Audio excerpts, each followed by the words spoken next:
This is NDTV.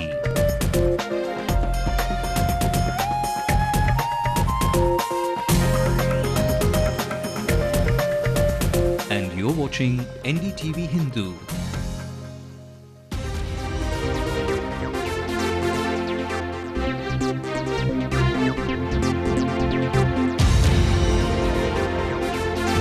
The Tamil Nadu government objects to the centre's proposal of a national common entrance examination for medical and engineering seats. The Chief Minister says this will affect rural students. Politics takes center stage on Independence Day here in Tamil Nadu. Karunanidhi announces free pump sets for farmers, promises the Kalainga housing scheme will start this year.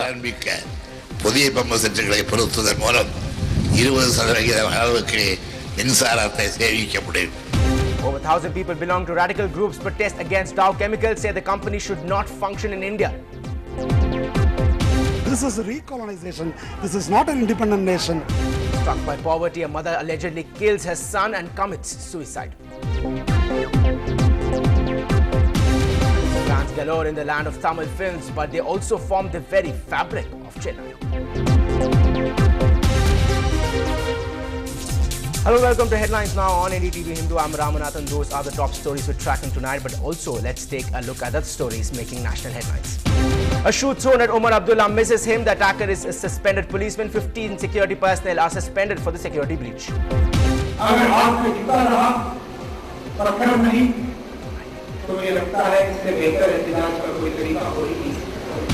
On Independence Day, the Prime Minister says the dialogue process can progress only if Pakistan acts on terror against India. The focus will be on delivery. Jaipal Reddy says the group of ministers on the Commonwealth Games meets today. Farmers and a policeman killed near Aligarh in clashes over compensation for land. Hong Kong Yuvraj Singh's bad form. He now has dengue, ruling him out of tomorrow's match against Sri Lanka.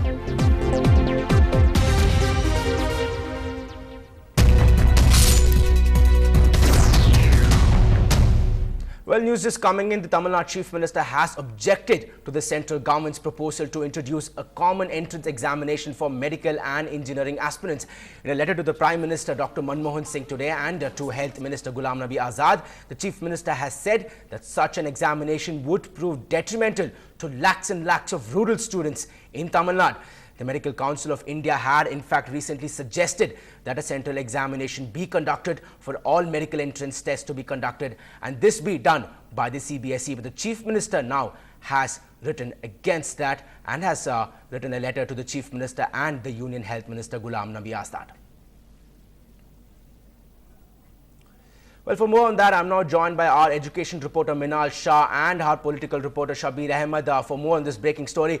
Minal, first, if I can come to you, what is the proposal all about from the centre's side? What exactly is it that the centre is proposing here when they say a common entrance examination for the entire nation?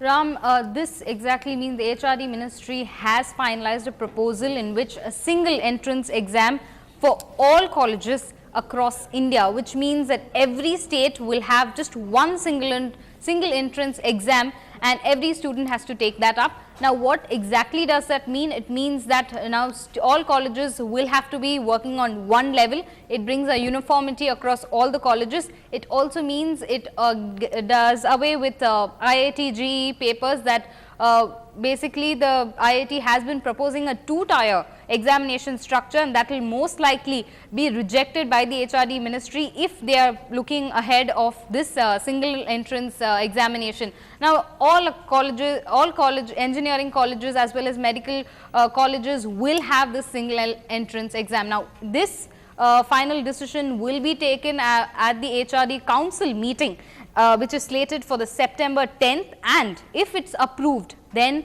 from next year 2011-2012, all colleges across the state will have a single common entrance exam. Right. Clearly, Minal, you're wanting to point out that this has not been ratified by the centre altogether. It's just a proposal from the MCI. But then the Chief Minister of Tamil Nadu, Mr. Karunanidhi, has already objected to it. Now, what is the Chief Minister's contention here? Ram, in Tamil Nadu, since the year 2008-2009, all entrance exams have been scrapped because, according to the Chief Minister, it affects a whole lot of rural students. Now this year we have had mechanical engineering as well as civil engineering in Tamil. This is to encourage students from the district so that they can come in and study and be on par with the students who are in metros. Now what will this exactly do is bring in a differentiation. The students will not be able to compete if there is an entrance exam, and this is going to make it extremely tough for students in districts who have been already suffering because they are not able to be on par with the students from urban areas. So what exactly is the Chief Minister's contention is that he feels that students from districts will be affected by this. They will not be able to come out and actually match up to the students who are in metros and in urban cities. Right, Minal. Right, Minal. Thanks a lot for giving us that perspective from the education point of view. But now if I can go across to you, Shabir, clearly this also has some political undertones to it, especially, you know, with the elections coming up. Why has the Chief Minister objected to it now? Any political implications here, Shabir? Yes, definitely there is a political implication here because Chief Minister so far he has been advocating that he has been the champion of social justice in the state of Tamil Nadu, and he was the person who has scrapped the entrance examinations in Tamil Nadu in the year 2007 and 2008. Since then there has been completely no entrance exams in Tamil Nadu. So that is the situation which the Chief Minister has created after he assumed charge in 2006, and definitely after that it is also the policy of the DMK and the Tamil Nadu government where they strongly believe that reservations is something which will always help the rural students to get into premier institutions. It is not the entrance exam, because the entrance exam was the biggest hurdle, and Chief Minister has managed to scrap that at the very first at the very early stages since he assumed power for the 5th term.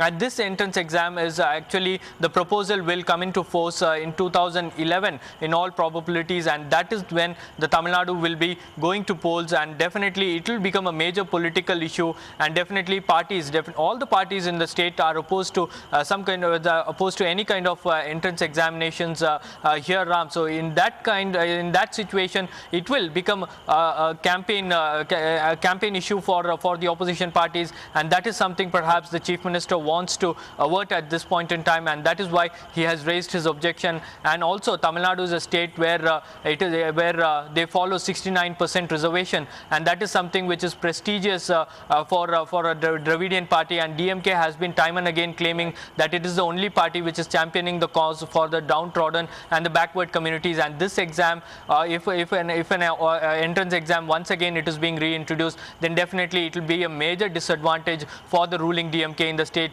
just ahead of the polls, and that is why Chief Minister is very strongly objecting, and he has also very clearly mentioned that he will be impleading the state of Tamil Nadu in this case when it is coming up for the next hearing at the Supreme Court. Right, Shabir. Thanks a lot for joining us with those that latest on that story. Clearly, it would be very interesting, in fact, to note to find out what parents and students have to say about this. Thanks a lot for both Shabir and Minal Shah for joining us with the latest on that story. Moving on, as the nation celebrates 63 years of its independence, another round of gifts from Tamil Nadu Chief Minister M. Karunanidhi announced this morning as he addressed the people of the state. This time, pump sets for farmers, absolutely free. It comes a day after main opposition leader J. Jayalalitha said that Karunanidhi had failed to help the struggling farmers. Shabir Ahmed reports. கருணாநிதியின் அக்கறையின்மையை பாருங்கள். கடந்த 4 ஆண்டுகளாக தமிழக விவசாயிகளுக்கு கிடைக்க வேண்டிய காவிரி நீரை கர்நாடகத்திலிருந்து பெற கருணாநிதி ஒரு துரும்பை கூட கிள்ளி போடவில்லை. கருணாநிதியின் இது போன்ற தொடர்ச்சியான துரோகச் செயல்களின் காரணமாகத்தான் வேளாண் உற்பத்தி குறைந்து தமிழ்நாட்டில் விவசாயமே இல்லாமல் போய்விடக்கூடிய அபாயம் தோன்றியுள்ளது. That show of solidarity with the farming community living along River Kaveri came in a fiery speech delivered to a large turnout of people in Tirchi. Now her bitter political rival Chief Minister M. Karunanidhi emerged with a solution in his Independence Day speech. சிறு குறு விவசாயிகளின் பம்பத்தில் உள்ள பழைய மின் மோட்டார்களை நீக்கிவிட்டு அவற்றுக்கு பதிலாக புதிய மின் மோட்டார்கள் அரசுக்கு சார்பாக இலவசமாக பொருத்தி தரப்படும். Karunanidhi's DMK is all set to hit the streets to remind the people that they mean what they say. The party's youth wing has planned to showcase how the people have benefited during the past 5 years under the DMK government. In Chennai, Shabir Ahmed for NDTV Hindu. As the country celebrated Independence Day today, a radical group in Chennai took to the streets protesting against the injustice done to the victims of the Bhopal gas tragedy. They argued that our freedom is meaningless as we are surrendering to the interests of the multinationals like Dow Chemicals than protecting the interest of our own citizens. And this in fact comes close to the center, asking Dow Chemicals to cough up 1,500 crore rupees to improve the situation in Bhopal. This is recolonization. This is not an independent nation. And American and Indian are not treated on par. If this accident would have happened at US, things would have been different. This is India, and this is the dustbin of the imperialist countries. As people celebrated 63 years of freedom, a group of protesters in Ashoknagar called it fake freedom. Their protests filled the streets in Ashoknagar for nearly 2 hours. They said an Indian court's verdict in the world's worst gas leak tragedy in Bhopal was an indictment of the country's criminal justice system. Dow Chemical என்றது union corporate வாங்கி இருக்கக்கூடிய company. அந்த கம்பெனியினுடைய office வந்து இங்க கிண்டில வச்சிருக்காங்க. அது கொலைகார company. அந்த கம்பெனியை இந்த நாட்டை விட்டு விரட்டுறது எங்களுடைய முதன்மையான கோரிக்கை. The US multinational Dow Chemical Company, which ran the ill-fated pesticide plant in Bhopal, paid just 615 crore rupees as compensation. The Indian government approved an aid package of rupees 1,265 crore rupees for the victims. But activists say that is not the answer. Government has accepted to clean up the site on its own behalf, and the government has decided to pay the compensation from its pocket, from people's money. That is what we protest. The compensation offered by Dow Chemicals for the victims in Bhopal is nothing compared to British Petroleum's compensation of 90,000 crore rupees after an offshore facility leaked oil in US waters in April this year. With camera person Prabhu, Nithila, NDTV Hindu. On to some crime news. In a shocking incident in Chennai, a 29-year-old housewife committed suicide after murdering her 4-year-old son at their residence in Tondiarpet. Investigating officers say that Revati was upset over her husband for scolding her when she failed to settle the debt. Allegedly, Revati had borrowed 1,000 rupees from her in-laws, but she could not return the money as her financial condition worsened. Police sources added that Revati murdered her son, who was studying in the kindergarten school, and hanged herself from the ceiling fan. As Revati has committed suicide within 7 years of marriage, an audio probe has also been initiated. And as Madras Day is just a week away, that's August 22nd, we celebrate by bringing you the sights, tastes and tunes of the city which was once Madras.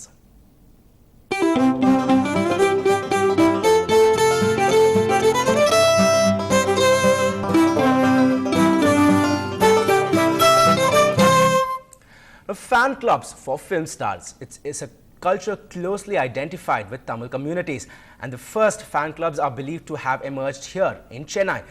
Now, nowhere else do film heroes receive that kind of respect and attention. Bertilla brings us this special story. Giant plywood cutouts are a common sight outside movie halls in Chennai. And a new film is greeted in theatres with liters of milk poured over those cutouts. All this paid for and organized by fan clubs. Some years ago, these clubs were a place where only young men were active. But that has also changed. சின்ன வயசுல இருந்து எனக்கு ரஜினினா ரொம்ப உயிர். First அன்னைக்கு படம் போய் பாப்பேன். ரெண்டு கூட நிறைய பூ வாங்கி போயிட்டு பார்த்துட்டு மறுநாளும் பாப்பேன். இப்போ கூட எந்திரம் படம் எப்போ வரேன்னு காத்துனே இருக்கறேன்.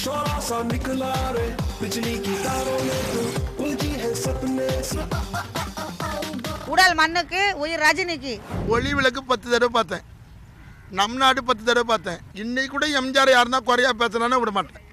அவர் படம் என் வீட்ல கல்பனை கோச்சின்னு வச்சிருக்கு. அங்க மேல இருக்குது. The fan culture in Chennai and the rest of Tamil Nadu is said to be as old as Tamil cinema itself. And admirers of stars were called as fans because of the fanatic affection they showed for them. And for actors like MGR, fan clubs served as a political launchpad.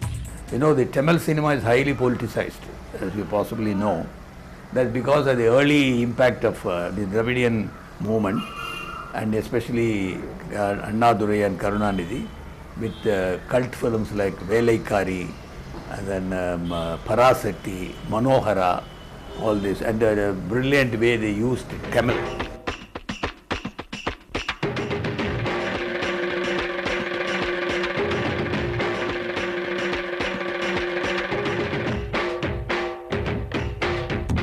Fan clubs used to be just an indication how much a film star was loved for his roles. But now, fan clubs have become indispensable for the stars because their market value depends on the fan population and how far and wide they are spread. For example, Tamil Nadu's indomitable superstar. Well, you know who that is. In Chennai, Bertila, Ndtv Hindu. Well, time to head into a short break, but on the other side, all the national news and a big blow for the men in blue. One more player out, this time for dengue. Find out more on the other side.